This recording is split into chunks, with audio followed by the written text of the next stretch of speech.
Assalamualaikum warahmatullahi wabarakatuh. Selamat datang di video pembelajaran hukum internasional.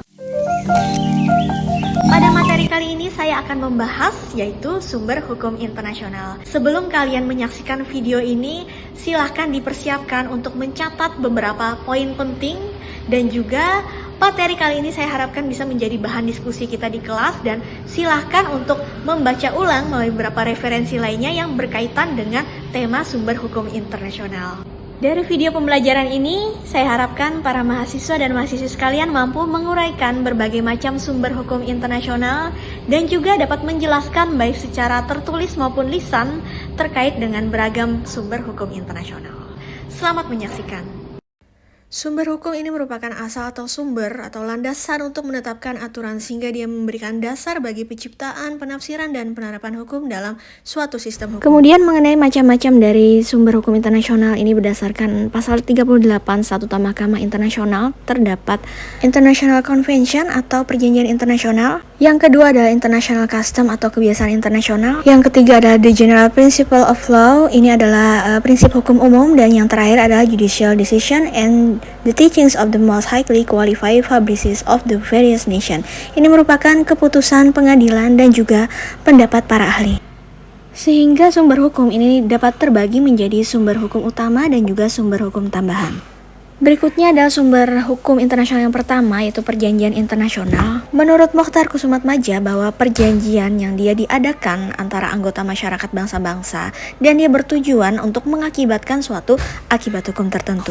Perjanjian internasional ini dapat berlaku antara negara dengan negara, kemudian antara negara dengan organisasi internasional maupun antara organisasi internasional satu dengan organisasi internasional lainnya.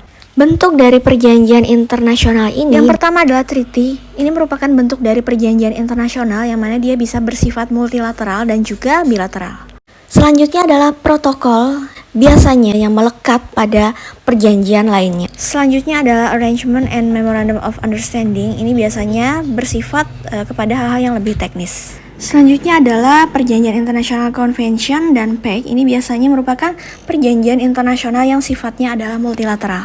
Selanjutnya untuk Covenant, Charter, dan Statute, ini biasanya berlaku sebagai dasar dari pembentukan organisasi internasional. Dan yang kedua ini adalah Customary International Law atau kebiasaan internasional. Berdasarkan beberapa syarat, di antaranya ia merupakan suatu kebiasaan yang sifatnya adalah umum. Kemudian harus dapat diterima sebagai hukum. Nah, untuk unsur material ini ia harus ada pada suatu pola atau tindakan yang dia berlangsung secara lama. Kemudian juga pola tindakan ini harus bersifat umum dan dia tentunya memiliki keterkaitan dengan aspek pada hubungan internasional.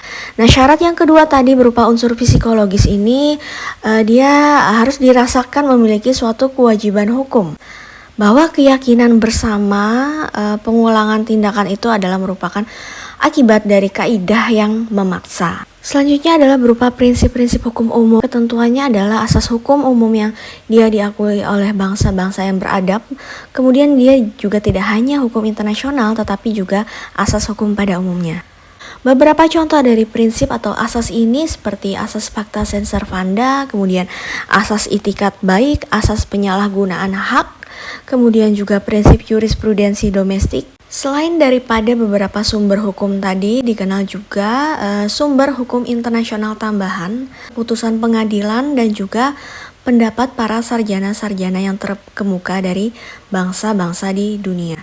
Nah, dikatakan sebagai sumber hukum tambahan karena sumber hukum ini dia tidak dapat berdiri sendiri yang sebagai dasar putusan yang diambil oleh hakim pengadilan. Dan untuk pendapat para sarjana ini biasanya dia berasal dari hasil penelitian dan juga tulisan-tulisan penting yang berkaitan dengan sumber hukum internasional. Sehingga dapat kita pahami bahwa terdapat berbagai macam sumber dari hukum internasional, diantaranya perjanjian internasional, kebiasaan internasional, dan juga prinsip hukum umum, keputusan pengadilan, dan juga pendapat para ahli. Terima kasih telah menyimak video ini sampai selesai.